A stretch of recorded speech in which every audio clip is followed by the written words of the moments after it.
La parole est à Monsieur Paul Molac pour le groupe Liberté et Territoires. Merci Madame la Présidente. Madame la Ministre, un budget qui est globalement en augmentation, donc qui va dans le bon sens. J'aimerais insister sur 3 points. Le premier concerne l'accès au droit. Je suis tout à fait d'accord avec vous quand vous dites que le fait que ce soit simplement dans un TGI, ça ne suffit évidemment pas. Et nous avons, avec les collectivités locales sur mon territoire, un certain nombre de permanences qui sont faites par des professionnels qui reçoivent le public et qui permettent de les orienter là où ils ont besoin d'avoir des explications, où ils ont besoin éventuellement d'aller au tribunal, mais c'est quelque chose de beaucoup plus global.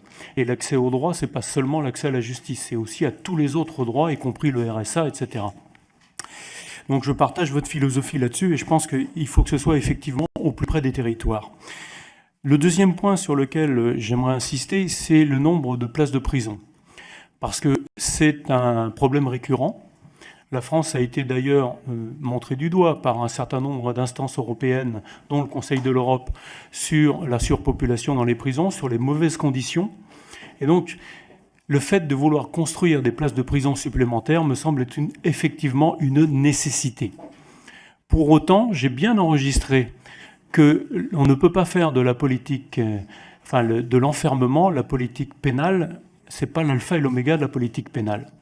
Et donc, vous avez insisté d'ailleurs dans un journal dernièrement, c'est-à-dire que ces nouvelles constructions doivent être accompagnées d'une politique qui vise effectivement à ne pas enfermer systématiquement.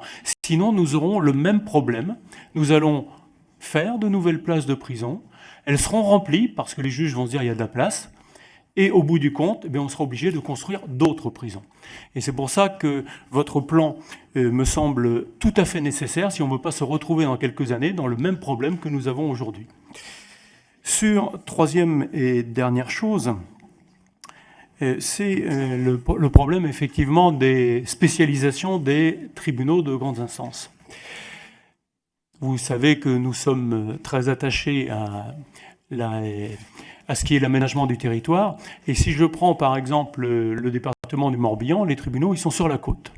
Donc les gens qui sont à l'intérieur, c'est 90 km en ce qui me concerne, pour celui qui est le plus près, voire aller-retour, voire 180 s'il s'agit de celui qui est le plus loin. Et donc ce qu'on peut craindre effectivement, c'est que si on a une spécialisation, à un moment donné, on aura une spécialisation sur l'Orient, donc vous serez obligé d'aller au tribunal de Lorient qui fait 180 km et vous n'irez plus au tribunal de Vannes. Donc ça peut poser des problèmes en fait de déplacement. Et je crois que c'est important que le justiciable ait accès à la peine, c'est-à-dire que beaucoup de justiciables aujourd'hui ne viennent même plus lors des audiences. Et je crois que c'est une mauvaise chose parce que ça ne permet pas de relier le juge, la décision avec le citoyen. Voilà, donc voilà les 3 points sur lesquels je voulais insister. Et puis bien sûr la cour d'appel de Rennes, mais ça on en a déjà parlé, puisque c'est quelque chose qui est emblématique chez nous. Alors mon collègue Brial aura une question tout à l'heure à vous faire sur Wallis et Futuna plus précisément. Je vous remercie.